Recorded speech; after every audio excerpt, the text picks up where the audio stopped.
This question is from G Means 23rd January.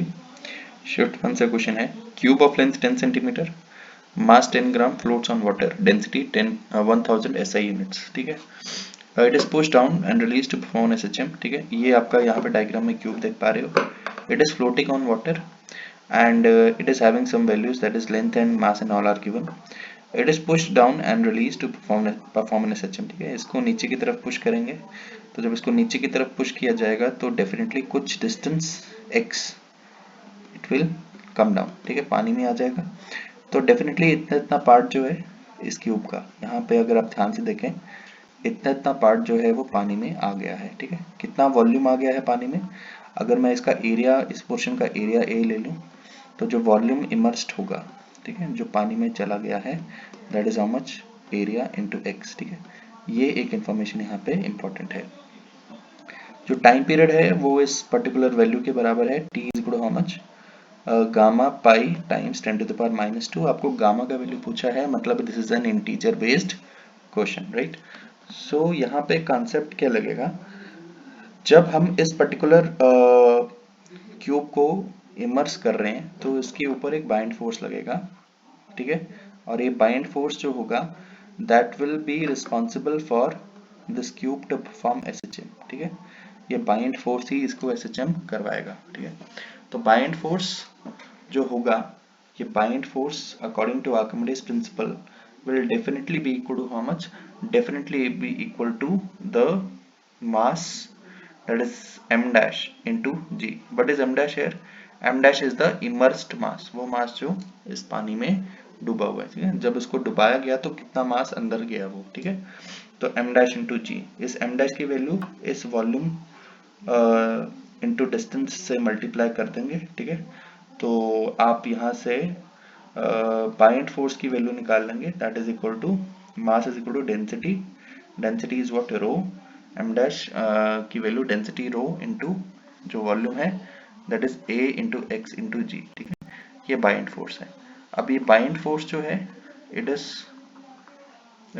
Also behaving like a restoring force, and restoring force means the SHM जो आ रहा है वो इस restoring force के कारण आएगा, and that will be equal to mass into acceleration as well. ठीक है, तो equation becomes a little bit of easy now.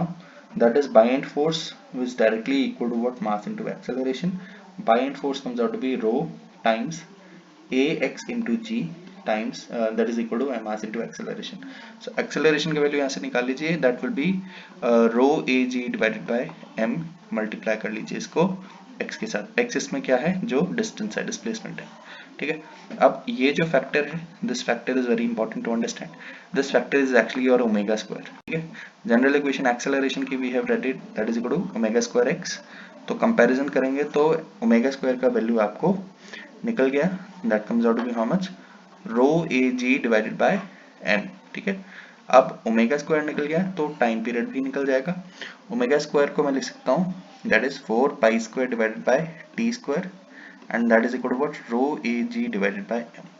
t निकाल लीजिए लेफ्ट हैंड साइड में, t comes out to be how much, 2 pi times under root of m divided by rho ag. ठीक है, अब यहाँ से टाइम पीरियड की values को आप पुट करना स्टार्ट कर दीजिए, and I think you can get the answer. Let me solve it. t comes out to be how much, 2 pi times under root of mass that is equal to 10 ग्राम. तो 10 into 10 raised to power कितना है ये, -3. ठीक है, divided by density how much, 10 raised to power 3 into area. Area है your length का square. Length कितना है, 10 इंटू 10 raised to power -2, और इसका स्क्वायर कर देंगे और ग्रेविटी की वैल्यू 10 पुट कर दीजिए. ठीक है, इस एक्सप्रेशन को आप सॉल्व कर लीजिए. ठीक है, I think this can be solving, हो जाएगा, ये हो जाएगा. सो जब इसको सॉल्व करेंगे तो कुछ वैल्यूज को कैंसिल आउट करेंगे, तो when you will solve it and you will get some value approximately nearly आपकी वैल्यू जो आएगी that comes out to be I think so 2 pi times 10 to the power -2. ठीक है, कैलकुलेशन जो है this you have to perform.